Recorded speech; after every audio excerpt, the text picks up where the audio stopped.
हाजीपुर में एक ऐसी घटना घटी जिसने दिल को झकझोर के रख दिया। नमस्कार, प्रणाम, हमें नेहा निहारिका आपकी भाभी जी, और आपकी भाभी जी एक बार फिर से मैदान में निकल गई एक बहुत ही गंभीर मुद्दा लेकर। मुद्दा इसलिए गंभीर है क्योंकि ये जुड़ा हुआ है मानवता से।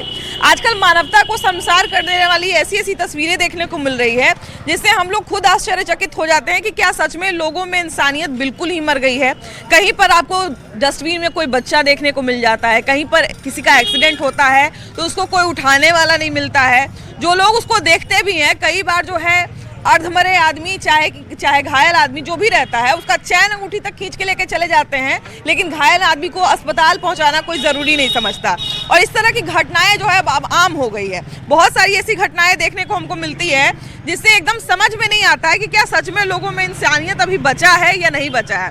अभी अगर अखबार खोल के देख लीजिए तो शायद इस तरह की 10 घटना तो रोज ही मिल जाती है कि एक्सीडेंट हुआ है। बिल्कुल, हम लोग खुद भी देखते हैं। कई बार क्या होता है कि हमारी भी कुछ मजबूरी रहती है कि हम उसको छोड़ देते हैं, या संवेदनशीलता की भी शायद लोगों में कमी है। क्या लगता है क्यों आखिर समाज ऐसा होता चला जा रहा है? ऐसा क्योंकि किया जाता है, किसी को उठाने से ये पुलिस केस भी बन जाती है, क्योंकि पुलिस पूछने लगता है, इंक्वायरी करने लगता है कि कहाँ से लाए, क्यों लाए, उसका जवाब देना पड़ता है पब्लिक को। इसीलिए पब्लिक इस पे इग्नोर करके चलता है। चलिए मान लिया जाए कि इसमें एक डर है कि हम मान लीजिए एक्सीडेंट हमारा किसी का देख लिया हमने, हम उठा के उसको ले गए तो हमारे ऊपर केस हो जाएगा। लेकिन जो दूसरा पक्ष होता है, कई बार हम लोग देखते हैं कि जिसका एक्सीडेंट हो गया वो बेचारा बेहोश पड़ा हुआ है, उसका चैन अंगूठी तक खींच के लोग लेके ऐसा तो हमने अभी तक नहीं देखा है। अभी तक इसका मेरे को नॉलेज ही नहीं है, हमने खुद देखा ही नहीं है, तो हम कैसे बता दें। आपको नहीं लगता है कि आजकल लोगों में थोड़ा भावनाओं की कमी हो रही है? लोग जो है एक दूसरे का दुख दर्द कम समझते हैं। ऐसा कुछ तो नहीं है। नहीं है। हाँ। हम लोग खुद देखते हैं तो उठाते ही है, हॉस्पिटल पहुंचाते ही है। ऐसा कुछ नहीं होता है। ये तो बहुत अच्छी बात है कि आप जिस समाज में रहते हैं कम से कम इतना ध्यान रखा जाता है। और ऐसा कहा भी जाता है कि जब तक समाज में एक इंसान भी जीवित रहेगा, इंसानियत जिंदा रहेगी, है ना। लेकिन आजकल देखिए कि अब हाजीपुर की जो घटना घटी, कोई तो माँ का कलेजा रहा होगा जिसने उस बच्चे को वैसे छोड़ दिया। किसी माँ का तो ऐसा कलेजा रहा होगा। तो क्या थोड़ा भी लोगों में भावना नहीं बचा है? देखिए, अब बात पहले वाली नहीं रही है, ठीक है ना। अब बात हो गई कि लोग मॉडर्न हैं, ठीक है ना। लोग सोचते हैं कि हम गवार की तरह नहीं रहेंगे, हम मॉडर्न की तरह जिएंगे, और यहाँ वेस्टर्न कल्चर सब ज़्यादा यूज़ करते हैं, ठीक है ना। पहले था कि गांव में था तो चलिए ठीक है, कि गांव का कल्चर था तो सब एक साथ रहता था। अब वेस्टर्न कल्चर हो गया, किसी को कोई मतलब नहीं है। आज आपको यहाँ कोई मार के फेंक देगा, हमको मार के फेंक देगा, कोई देखने वाला नहीं है। किस लिए? इसलिए आदमी को वहाँ उसका मेंटलिटी सब चेंज कर रहा है ना। शुरू से हम लोग का जो है मेंटलिटी वेस्टर्न कल्चर की ओर जा रहा है। भैया, वेस्टर्न कल्चर का तो फायदा होना चाहिए था ना कि लोग मॉडर्न होता, लोग जो है रूढ़िवादी सोच से आजाद होता। तो मॉडर्न सोच का ये नेगेटिव असर हो रहा है। बिल्कुल बिल्कुल बिल्कुल। जब आपको कोई चीज़ नया देगा ना तो आप उसका यूज़ नहीं मिसयूज़ कीजिएगा, ठीक है ना। तो यही चीज़ होता है। हम आज जाइएगा, आप बोलते हैं कि हमारा भारत साफ नहीं, हमारा भारत अच्छा नहीं। अरे आप खुद वहाँ पे थूक रहे हैं, हम लोग खुद वहाँ पे थूक रहे हैं। आज हम बोलेंगे अरे वो गंदा वो चीज़ है, लेकिन हम लोग फिर वही कल नहीं जाके वहाँ पे थूक देंगे, वही चीज़ है। अब बाहर आप जाइएगा तो वहाँ बहुत नियम है। वहाँ नियम ऐसा नहीं कि नहीं है, वहाँ नियम का पालन हम लोग भी करते हैं। बिल्कुल, हम लोग भी बाहर जाएंगे तुरंत नियम का पालन, लेकिन यहाँ रहेंगे तो नहीं करेंगे। क्या है, यहाँ कोई बोलने वाला नहीं है, देखने वाला नहीं, क्योंकि यहाँ सब करप्ट है। यहाँ नेता भी करप्ट है और जनता भी करप्ट है, और सबसे ज़्यादा करप्ट है जनता। चीज ये भी तो है ना कि देखिए कि कभी कभी हम लोग आजकल ये अखबार में पढ़ते हैं कि कोई माँ बाप जो है उनका बच्चा उच्चा विदेश में रहता है, माँ बाप जो है बूढ़े हो गए, बीमारी हो गया, उनको मर गए, 10 दिन तक पड़े हुए हैं। जब बदबू बाहर फैली तब लोगों को पता चला कि पड़ोस में कोई बूढ़ा बूढ़ी अकेले रहते थे। पहले इस तरह का चीज तो हमको लगता है नहीं था। पहले पड़ोस में कौन रह रहा है, नहीं रह रहा है, उसके परिवार में कितने लोग हैं, सब पता होता था। आजकल तो अपने बिल्डिंग में कितने लोग रहते हैं ये भी पता नहीं चल पाता। वो अपने आप को अच्छा समझते हैं, बात बाकी खराब है। पैसा हो गया, सब खराब हो गया। तो लेकिन पैसा क्या के बाप मतारी कुछ है ही नहीं। इस चीज को समझ जाए तो कुछ होगा ही नहीं। पहले माँ बाप के प्रति अलग संवेदना होती थी, अब संवेदना अलग। पहले का बोले ना भैया, कल्चर अलग था। लोग वेस्टर्न कल्चर कर रहे हैं, लेकिन उसको गलत वे में ले रहे हैं। अच्छा भैया, लेकिन एक बात बताइए, आप कह रहे हैं कि पहले का कल्चर अलग था। पहले तो सुविधा भी कम होगा, पहले लोगों के पास पैसा भी कम था, पहले लोगों के पास संसाधन भी कम था, तब लोग इतने संवेदनशील थे। यहाँ पे अभी टीवी सीरियल देख के ना लोग फैशन को मतलब दिखावा दे रहे हैं, लेकिन उस चीज पे काम नहीं कर रहे हैं। बस अपना देख रहे हैं कि चलो अच्छा है तो चलो अच्छा है। उस बच्चा को फेंक दिया, वो भी तो माँ ही होगी ना। बिल्कुल, आप भी एक माँ ही है, तो उसका कलेजा कैसा होगा? अपने पुत्र को या पुत्री को ऐसे फेंक दी, उसको समझिए कैसा होगा। यहाँ भैया किसी का बच्चा नहीं रहता है और उसको अगर कोई कहे कि वहाँ पर सर पटक के अपना फोड़ लो, उससे तुमको बच्चा हो जाएगा, तो हो सकता है पूरा परिवार जाके सर पटक के फोड़। बिल्कुल बिल्कुल, यदि समाज में उसको बोलता ना तो वही लड़की बोलती कि नहीं आप गलत हैं, हम सही हैं। हम सही है, हम सही बिल्कुल। हाँ। कि अखबार में दो तरह का पहलू है। एक पहलू हम ये देखे कि एक कपल ने जो है वो 10 बेटी कर ली क्योंकि उसको एक बेटा चाहिए था और उस इंतजार में जो है उसने 10 बेटी कर ली। अब दूसरी तरफ ये है कि किसी को कोई बच्चा हो रहा है तो वो जो है कूड़ेदान में फेंक दे रहा है। भैया आजकल ऐसा घटना क्यों घट रहा है कि कोई एक्सीडेंट में पड़ा हुआ है, कोई छोटा सा बच्चा पड़ा हुआ है, उसको उठाने वाला कोई नहीं है, वीडियो सब बना लेते हैं, रील सब बना लेते हैं, फोटो सब खींच लेते हैं, लेकिन कोई मदद करने के लिए सामने नहीं आता है।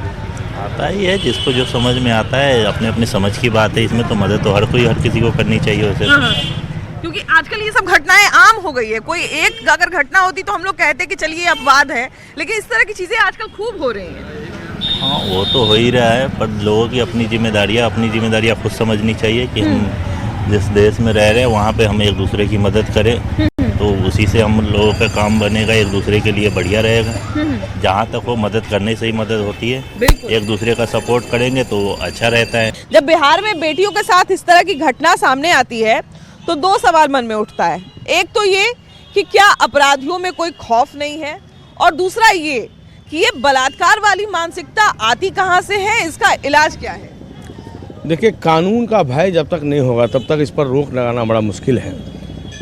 माननीय प्रधानमंत्री जी का नारा है कि बेटी पढ़ाओ बेटी, ये नारा जो है कहीं ना कहीं बिहार में असुरक्षित, बिहार के जो खास करके छोटी बच्ची हैं, आप देखिए कि बिहार में आपको पटना में ऐसे नीट की छात्रा के साथ जिस तरह से घटना हुई, आपको गोपालगंज में, मधुबनी में रोज़ प्रतिदिन हम लोग पेपर में ये छप के आ रही है कि बच्चियों के साथ बलात्कार हो जा रही है।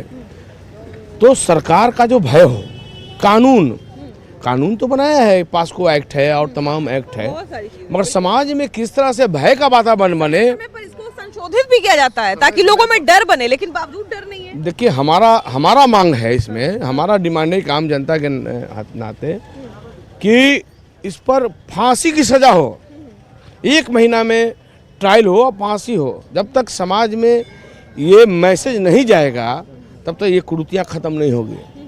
आप देख लीजिए कि आज शराब जो सूखा नशा हो रहा है या शराब के जिस तरह से सेवन कर रहे हैं लोग, इससे गलत दिशा की ओर बढ़ रहे हैं, जिसके कारण जो है इस तरह की अपराध हो रही है। तो बिहार सरकार ने एक बुलडोजर बाबा के नाम से माननीय प्रधानमंत्री उप मुख्यमंत्री जी जो सम्राट चौधरी जी ने चलाया है अभियान, तो वो बुलडोजर उस पर चलना चाहिए, वैसे लोगों पर चलना चाहिए। आप बुलडोजर चला रहे हैं गरीब जो झुग्गी झोपड़ी में रहने वाले लोगों के लिए, जो उनको वोट देकर जिताया है, समाज के अंतिम पायदान पर रहने वाले गरीब वंचित शोषित लोग झोपड़ी में रह रहे हैं, वैसे लोगों को आप झोपड़ी से उखाड़ कर, तो आप पुनर्वास की व्यवस्था नहीं कर रहे हैं, उखाड़ रहे हैं। ठीक है, आप कर रहे हैं, आप कीजिए, मगर बुलडोजर ऐसे पर भी चलना चाहिए, कानून उस पर भी चलना चाहिए, कानून का भय हो, ताकि जो है कि इस तरह की कृतियाँ हमारे बिहार से ख़त्म हो। अच्छा, अभी अखबार उठा के देख लीजिए, टीवी देख लीजिए, बेटियों से दुष्कर्म का मामला, बेटियों के साथ जो है हिंसा का मामला, बेटियों के साथ गलत काम का मामला एक न एक रोज देखने को मिल जाता है। और जब एक देखने को मिलता है तो हम ये मान के चलते हैं कि ऐसा शायद 5 मामला तो पहले ही दब गया होगा, शर्मिंदगी के कारण हो, इज्जत का डर हो, या जो भी हो, बहुत सारे मामले तो ऐसे ही दब जाते हैं, कुछ ही मामले सामने आते हैं। आखिर इस मानसिकता, ये जो बलात्कार करने की मानसिकता है, या बलात्कार करने के पहले लोगों को डर नहीं लगता, लोगों को भय नहीं लगता, आखिर इस चीज़ को समाज से कैसे खत्म किया जाए? सबसे बड़ी बात है कि कानून का भय जनता से खत्म हो चुका है। सरकार इसमें निष्क्रिय है। यहाँ तक कि नीट की छात्रा का बलात्कार हुआ और उसको प्रशासनिक स्तर से दबाने का कोशिश किया गया। लगभग 1 महीना होने को आया इस मामले, उसको दबाने का कोशिश किया गया। जब तक सरकार और कानून का भय नहीं होगा, ये बलात्कार की घटना नहीं रुकेगी। जब प्रशासन की तरफ से इस केस को दबाया जा रहा है तो कानून का भय खत्म है। सरकार के कथनी और करनी में बहुत फर्क है। अगर एक भी बेटी के साथ इस तरह का मामला हो रहा है तो इस मानसिकता से निपटने का कुछ ना कुछ उपाय, एस्केप मोड तो हम लोग को निकालना पड़ेगा। सबसे बड़ी बात है, जनता को जागरूक करना पड़ेगा। कानून का भय होना चाहिए। कानून का भय नहीं। आज 15 से 20 दिन हो गया नीट की छात्रा के साथ एक महीना एक विक्टिम नहीं पकड़ा है, तो कानून का भय होगा। और हमारे बलराम चौधरी पूर्व पार्षद ने ठीक कहा कि फांसी की सजा हो, भय हो कानून का। जो पकड़ा है अपराधी उसको जल्द से जल्द स्पीडी ट्रायल में पोक्सो एक्ट के तहत कानून का संशोधन किया जाए और फांसी की जगह सजा का प्रावधान किया जाए। आखिर ऐसी क्या बात है कि बिहार में बेटियों के साथ जो अन्याय का मामला है ये थम नहीं रहा है? और बिहार क्या, हमको लगता है देश भर में भी जो है इस तरह का जब भी हम बात सुनते हैं तो बड़ा आश्चर्य होता है, क्योंकि हम लोग जिस परिवार से आते हैं, जिस समाज से आते हैं, हम लोग को लगता है कि कोई आदमी जो है किसी महिला के साथ इतना दुर्व्यवहार कैसे कर सकता है। अभी आदमी का जो है मतलब जैसे भय नाम का चीज खत्म हो गया है कि हम कुछ भी करेंगे हम बच जाएंगे, मेरे पास ऐसे है, पैसा है, या नेता का पैरवी है, ये है वो है, इसी तरीके से होता है और क्या है। लेकिन उसमें है कि कम से कम पब्लिक में भय होना चाहिए, अपराधी में भय होना चाहिए कि हाँ भाई प्रशासन है, लेकिन वो सब भय जो है खत्म हो गया। तो ये बताइए भैया कि यहाँ पर जब आप लोग रहने आते हैं तो चलिए लड़कों के लिए तो लड़कों के लिए भी हालांकि बहुत मुश्किल होता है, लेकिन अगर सुरक्षा के दृष्टिकोण से देखा जाए तो थोड़ा लड़कियों के लिए ज्यादा मुश्किल होता है। अभी जिस तरह की घटना घटी है उसके बाद से हमारी बेटी बहन के लिए भी हम लोग को बहुत सोचना पड़ेगा कहीं पर रखने से पहले। क्या क्या बातें ध्यान में रखनी चाहिए अगर एक हॉस्टल में हम बच्ची को रख रहे हैं? सुविधा उसका अच्छा होना चाहिए, जैसे कैमरेज हैं, उसके बाद जो उसमें लेडीज सिक्योरिटी होनी चाहिए, अच्छी होनी चाहिए।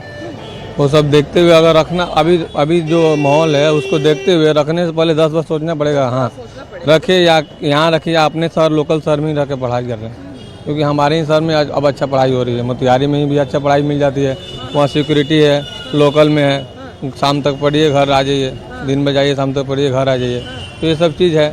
बट अभी का माहौल देख के तो हम लोग तो नहीं चाहेंगे कि भेजना। अभी तो बिल्कुल बात सही है कि अभी जिस तरह की घटना घटी है एक मन में डर तो बैठ ही गया है, लेकिन अब ये भी है कि भाई बच्चियों को अब एकदम बंद भी नहीं कर सकते हैं, थोड़ा तो हम लोग को भाई एक्सपोजर उनको देना ही पड़ेगा। लेकिन आपने जो कहा कि सिक्योरिटी का ध्यान रखना बड़ा जरूरी है अभी के समय में, उस हॉस्टल में कैमरा भी था, उस हॉस्टल में वार्डन भी महिला थी, लेकिन अब जिस तरह की बातें उसके मतलब हॉस्टल संचालक के बारे में खुल के सामने आ रही है कि वो इस तरह की काम करता था, इस तरह के मामलों में संलिप्त था, तो क्या हम जब हॉस्टल में जाते हैं तो क्या सच में बस बेड बढ़िया होना चाहिए, पंखा है, पानी फिल्टर लगा हुआ है, यही देख के बच्ची को रख देते हैं? बेसिकली इसमें बॉयज़ का तो उतना रेगुलेशन नहीं देखा जाता, बट गर्ल्स के लिए चाहिए। चूँकि हम पटना विश्वविद्यालय के छात्र हैं, आपने पटना विश्वविद्यालय पटना कॉलेज गए होंगे, हम लास्ट ईयर के स्टूडेंट हैं वहीं के। हमने देखा है कि मतलब कॉलेज में भी सिक्योरिटी के लेवल के कोई उपाय नहीं है, ना कोई सोर्स है, ना कोई कुछ है।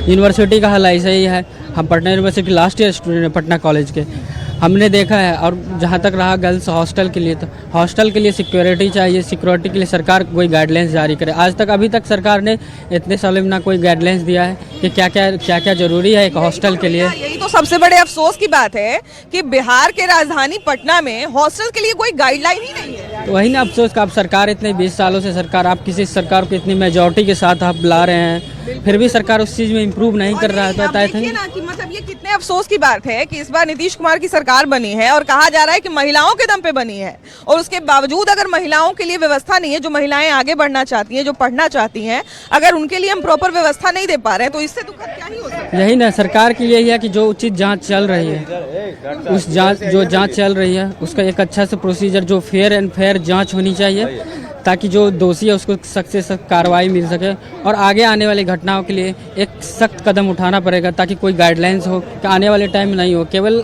वुमेन एम्पावरमेंट के नाम पे स्कीम चलाने से नहीं होगा, गवर्नमेंट को उसको एक व्यवहारिक तौर पे ग्राउंड लेवल पे लाना भी पड़ेगा। एक पटना में हमको लगता है कि जितने भी हॉस्टल्स हैं उनके लिए सरकार की तरफ से या किसी भी संस्थान की तरफ से कोई गाइडलाइन नहीं है, किसी भी तरह की कोई व्यवस्था नहीं है। किसी भी संस्थान के लिए कोई गाइडलाइन नहीं है पटना में, कोई गाइडलाइन नहीं है। गाइडलाइन बनाया भी गया था कोचिंग के लिए, उसको कोई फुलफिल नहीं कर रहा है, ना ही उस पर सरकार का ध्यान है। अच्छा, अभी देखिए कि कुछ दिन पहले जब यहाँ पर एक कोचिंग में पानी भर गया था दिल्ली में, तो यहाँ पर सारा कोचिंग में छापा पड़ने लगा था कि कौन कौन कोचिंग जो है वो ऐसे चलता है, कौन कौन कोचिंग जो है वैसे चलता है, और सब में छापा पड़ने लगा था, सबका चेक होने लगा था। अभी देखिए कि लगातार हॉस्टल पे बात हो रहा है, लेकिन इसके पहले हमको तो लगता है कि शायद लोग, सरकार को पता भी नहीं होगा कि फलना नाम का गर्ल्स हॉस्टल मेरे शहर में चल रहा है। फलना नाम का गर्ल्स हॉस्टल का तो छोड़ दीजिए, जब नहीं कहता है कि ओला पड़ता है तो सर छुपाने का जगह खोजता है आदमी, तो वो स्थिति दिल्ली में हुआ था, जो राजधानी है हमारे देश की, ये तो बिहार की राजधानी है। तो अपना कमी छुपाने के लिए हर हथकंडा अपनाया जाता है। यहाँ कोई गाइडलाइन नहीं है और ना ही किसी तरह का नियम फॉलो करता है कोई भी, कोई कोचिंग संस्थान हो चाहे हॉस्टल हो। बाहर की जो बच्चियां हैं, कोचिंग के बारे में तो पता है कि हाँ कोचिंग इस एरिया में है, लेकिन हॉस्टल के बारे में किसी को भी पता नहीं है, प्रशासन को भी पता नहीं होगा कि किस एरिया में कितना हॉस्टल है। कोचिंग के बारे में जहाँ तक सवाल है, तो कोचिंग में तो बच्चा 2 घंटे के लिए पढ़ने के लिए आ रहा है, लेकिन हॉस्टल में तो लड़कियां रात भर दिन भर रह रही हैं। कोई मानक ही नहीं है, सुरक्षा व्यवस्था से लेके और सेफ्टी तक ले कुछ भी मानक कोई माने हाई नहीं है जिससे कि कुछ माने एक्शन हो, चाहे किसी भी तरीके का उस पर कार्रवाई हो। पूरे पटना का ये स्थिति है। ये माने एक शंभू हॉस्टल तो अभी नजर में आया है ना, इंसिडेंट हुआ तो स्थिति ये है पटना के हॉस्टल का, स्थिति ये है पटना के हॉस्टल का कि हम एक ही बात बोले कि सिर मुड़वाते ओला पर ना, कहावत है ना, तो वो स्थिति ये नहीं है। स्थिति है कि ओला हमेशा पड़ रहा है। पकड़ा गया वो चोर, बाकी सब चिकन है, बस वही बात। मतलब एक तरह से कहा जाए कि कोचिंग वाले भी इसलिए शायद माँ बाप को नहीं बताते होंगे कि कहीं बता देंगे तक कोचिंग मेरा हॉस्टल बदल न ले। कोचिंग वाला से इस लड़की हॉस्टल की बात कर रहे हैं कि हॉस्टल बदल लेगा। हाँ ये अगर हॉस्टल वाला सोचता होगा कि अगर कहीं माँ बाप को करके रखता है ताकि मेरा हॉस्टल चले, बस आप जितना रिलीफ दीजिएगा लड़की लोग लड़का लोग उतना उसमें आप देख लीजिए। जौन हॉस्टल में जितना रिलीफ है लड़का आने जाने का, वो हॉस्टल ज्यादा चल रहा है। अभी इस मामले में शुरुआती दौर में देखा गया, आपने भी देखा कि पुलिस ने जो है वो लगातार इसको दबाने की कोशिश की, पुलिस पर ऐसा आरोप लगा। अभी रिकमेंड किया गया है सीबीआई को कि सीबीआई इसकी जांच करे, मुख्यमंत्री ने रिकमेंड किया है। न्याय की कितनी उम्मीद की जा सकती है? देखिए, न्याय का तो उम्मीद इसके बारे में कुछ कहा नहीं जा सकता, ये कानूनी प्रक्रिया है। लेकिन मुद्दे की बात जो भी ये घटना है, आखिरकार जहाँ तक हमको सुनने में आया है कि लड़की जो भी पीड़िता थी वो इन चीज़ों के बाद रूम में लॉक थी, अंदर से लॉक था वो। तो थोड़ा सा सस्पेंस वाली चीज़ें हैं कि आखिरकार रूम अंदर से लॉक क्यों था और कैसे था, यही। नहीं, आप जो बात कह रहे हैं सही बात है, बहुत सारी उसमें बातें ऐसे भी निकल के सामने आई जिससे अब हमारा दिमाग भी बहुत। राजधानी है तो यहाँ पे ऐसा नहीं है कि सारे लोग अच्छे हैं बुरे हैं, कुछ लोग बुरे भी हैं, किसी का मानसिकता भी खराब है। बिल्कुल बिल्कुल। तो ओवरऑल ये देखा जाए कि उसका रूम अंदर से लॉक था, तो इसके पीछे का कारण क्या हो सकता है कि अगर ठीक है कोई लड़का जो भी किया, ठीक है मान सकते हैं ऐसा होता भी है और हुआ भी होगा, जो भी है पीड़िता के साथ हुआ हो, लेकिन मुद्दे की बात यह है कि आखिरकार रूम लॉक अंदर से क्यों था, और अगर अंदर से लॉक था तो प्रशासन आखिरकार जांच क्यों नहीं किया? 17 घंटे का सीसीटीवी कहाँ गया, क्यों मिटाया गया, ये अभी तक प्रशासन क्लियर नहीं कर पाई है, हॉस्टल से क्लियर नहीं करा पाई है। हाँ बिल्कुल। इस प्रकार से कल जो हम लोग न्यूज में देखे कि डीजीपी साहब वो पीड़ित परिवार को बुलाए थे और उस पर दबाव बनाया जा रहा था कि आप ये मान लीजिए कि आपकी बेटी सुसाइड की थी। अरे भैया, जब सुसाइड की थी तो अगले न्यूज से उससे पहले तो हम लोग ये देखे थे कि उस पे स्पर्म मिला है उसके कपड़े से। फिर जो है 5 लोगों को जब गिरफ्तार करके पुलिस ले जा रही थी तो उससे पूछा गया कि आप लोग क्या किए थे। भैया एक बात बताइए, ठीक है हम यहाँ पर आके खुद ही कोई गाड़ी आ रहा है उसके ट्रक के नीचे कूद जाए, तो आप इस कारण के बारे में पूछिएगा ना कि ट्रक के आगे क्यों कूद गई। अभी तो हमसे बात कर रही थी। हाँ बिल्कुल पूछना चाहिए, बिल्कुल पूछना चाहिए क्यों कूद गई, अभी तो हमसे ठीक से बात कर रही थी। हाँ भाई माँ बाप ये भी चाहेगा ना कि मेरी बेटी तो अच्छी भली 1 दिन पहले 2 दिन पहले गई है, तो ऐसा उसके दिमाग में क्या आया कि वो सुसाइड कर ली। हाँ बिल्कुल, हर माँ बाप को यही जानने का अधिकार है ना कि अगर कोई दिक्कत हुई तो आप हमको कॉल करते, आप बिना पूछे क्यों आप हॉस्पिटल में एडमिट करा दिए।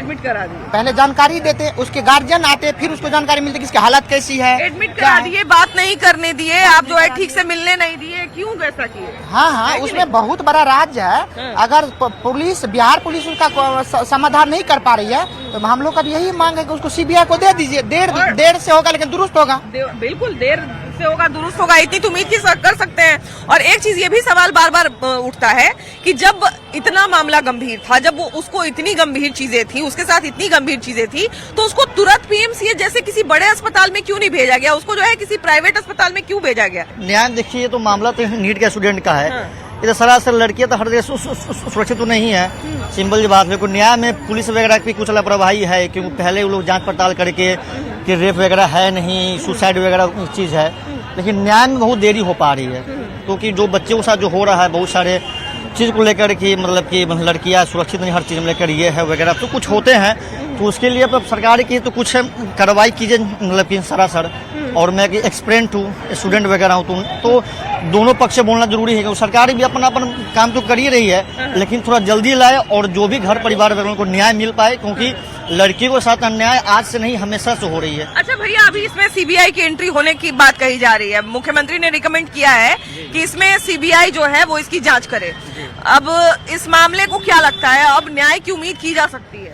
सीबीआई है तो न्याय की उम्मीद हम कर सकते हैं, क्योंकि सीबीआई है तो सीबीआई अपना हर तरीके से हर पहलू को जांच बहन करेगी प्रॉपर, और ये न्याय की उम्मीद है। और न्याय देखिए, न्याय जल्दी हो जाए तो आने वाले हमारे जो बहनें वगैरह है सुरक्षित रहे। और दूसरा चीज एक, जितने भी मंचले वगैरह है उनके खिलाफ कोई न कोई सरकारी कार्रवाई करनी पड़ेगी।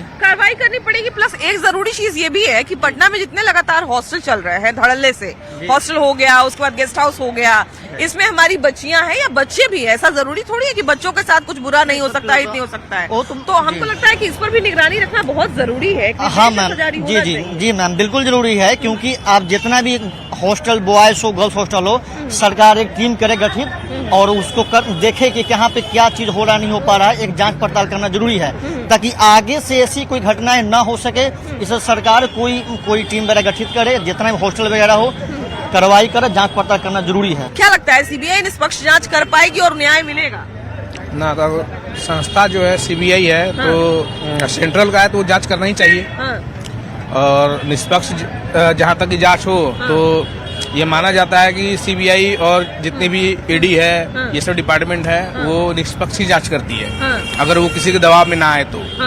जैसे देखिए, यहाँ के कुछ लोगों का मानना था, बहुत सारे लोग आरोप लगा रहे थे, खुद छात्रा के घर वाले भी आरोप लगा रहे थे कि यहाँ के जो पुलिस है, कुछ ऐसे लोग हैं, हॉस्टल के लोग हैं या जो भी लोग हैं, उनसे बिक गई है या उनके इन्फ्लुएंस में आ गई है, इसलिए निष्पक्ष जांच नहीं कर रही है। सीबीआई के साथ तो ऐसा चीज नहीं हो सकता है। सीबीआई थोड़ा सेंटर का मामला हो जाता है, ठीक है, और जो पुलिस है वो लोकल है, तो कुछ टाइम देना पड़ता है। अगर जब ये बात आगे जा चुकी है तो ऐसा मैंने कितना घटना देखा है, ठीक है, जो कि इसकी फिर जांच होती है, निष्पक्ष जांच होती है। क्या लगता है अब सीबीआई इसकी कहा जा रहा है कि सीबीआई को जांच अब करनी चाहिए? मैम, इसका तो कुछ समझ में नहीं आ रहा हम लोग को, इसलिए कि इसका रिजल्ट नहीं समझ में आ रहा है। कभी कुछ बताया जा रहा है, अभी मीडिया के सामने अभी मीडिया के सामने हम किसी नेता को, किसी मिनिस्टर को, किसी को भी बोलेंगे, वो मेरे घर तक पहुंच जाएगा।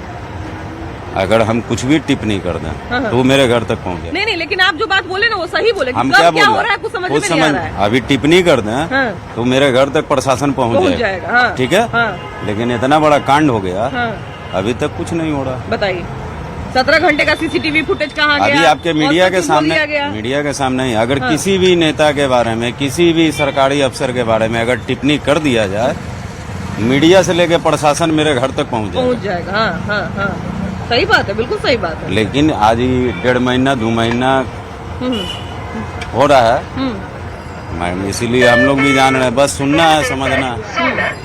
उम्मीद है कि नहीं कि जांच सीबीआई कर पाएगी, कुछ नहीं होगा, कुछ नहीं होगा। चलिए, तो देखिए, कुछ लोगों को भाई जाहिर सी बात है कि जब इसने मामले को इस तरह से घुमाया गया है तो कोई भी ना उम्मीद हो जाएगा कि ये जो है वो जांच सफल हो पाएगा कि नहीं हो पाएगा। लेकिन हाँ, कुछ लोग उम्मीद भी कर रहे हैं, हम भी यही उम्मीद कर सकते हैं और करना भी चाहते हैं। हमारा मन ये जो है वो एक तरह से कहा जाए ना कि अंदर से कह रहा है कि भाई सच में सीबीआई जांच हो और अब छात्रा को जो है न्याय मिले, क्योंकि न्याय में जब देरी होती है ना तो बहुत सारे लोगों का मनोबल टूट जाता है और ऐसा नहीं होना चाहिए। इससे जो है कई सारी छात्राओं का, कई सारे माँ बाप का जो है वो मनोबल टूट जाएगा। आपकी क्या राय है जरूर बताइएगा। क्या सीबीआई की जांच से छात्रा को न्याय मिलेगा, संवेदना को न्याय मिलेगा? आपकी क्या राय है जरूर बताइएगा। कैमरा पर्सन संत के साथ आपकी भाभी जी, बाय बाय।